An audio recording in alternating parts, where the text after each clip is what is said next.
কুঁদরু এমন একটা সবজি যেটা বাঙালিরা দেখলেই নাক সিটকায়। হাই এভরিওয়ান, আমি উমা বলছি। আজকে কুঁদরু বাটা তোমাদের জন্য উমস কুকিং ল্যাবে, আর দারুণ রেসিপি, একবার ট্রাই করে দেখো। দেখবার পর রেগুলার বরকে বলবে বাজার থেকে কুঁদরু কিন্তু আনবেই আনবে, মনে থাকে যেন। বর বলবে এই তো আগের মাসে এনেছিলাম, তুমি ফ্রিজে রেখে পচিয়ে ফেলেছো, এবার থেকে আর হবে না। চলো, একটা বড় পেঁয়াজ কেটে নিয়েছি, কুঁদরুগুলো গোল গোল করে ছোট ছোট করে কেটে নিয়েছি, একটা তেঁতুল আমি জলে ভিজিয়ে রেখেছি। এবার সর্ষের তেলের মধ্যে প্যানের মধ্যে 4 চামচ সর্ষের তেল দিলাম। তেলটা গরম হলো যখন কালো জিরা দিলাম হাফ চামচ। কালো জিরাটা প্রথমে ভেজে নিয়ে তার মধ্যে একটা বড় টমেটো আর একটা বড় পেঁয়াজ কুচিয়ে দিয়ে দিলাম। একটু যখন ভাজা ভাজা হয়ে যাবে এর মধ্যে দিলাম 4-5টা কাঁচা লঙ্কা। তোমরা কাঁচা লঙ্কাটা আরও বেশি কম দিতে পারো। এবার কুঁদরু এখানে 250 গ্রাম, যেরকম কেটেছি ঠিক গোল গোল করে ছোট ছোট করে এইভাবেই কাটতে হবে।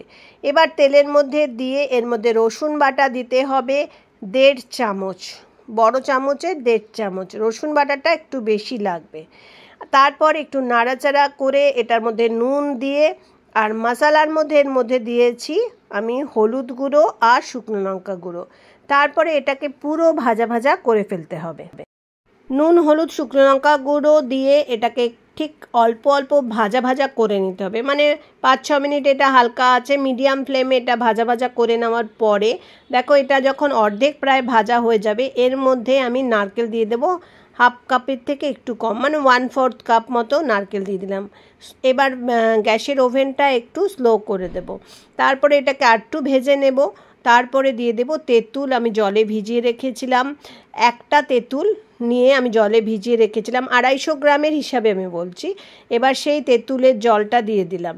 এবার অল্প অল্প জল ছিটিয়ে ছিটিয়ে এটাকে পুরো ভালো করে ভেজে নিতে হবে, বেশি জল দেবে না। ফ্লেমটা মিডিয়াম টু স্লোয়ে রেখে ভাজতে হবে শুকনো শুকনো করে। তারপরে মিক্সার গ্রাইন্ডারে দিয়ে একদম ফাইন পেস্ট করে নিতে হবে, যেন জল না থাকে। দেখো এরকম হবে। তারপর কড়াইতে 1 চামচ সর্ষের তেল দিয়ে এটাকে একদম শুকনো শুকনো করে বাটাটা নেড়ে নিতে হবে। আর গরম ভাতে পরিবেশন করে আমাকে জানাবে তোমাদের কেমন লাগলো।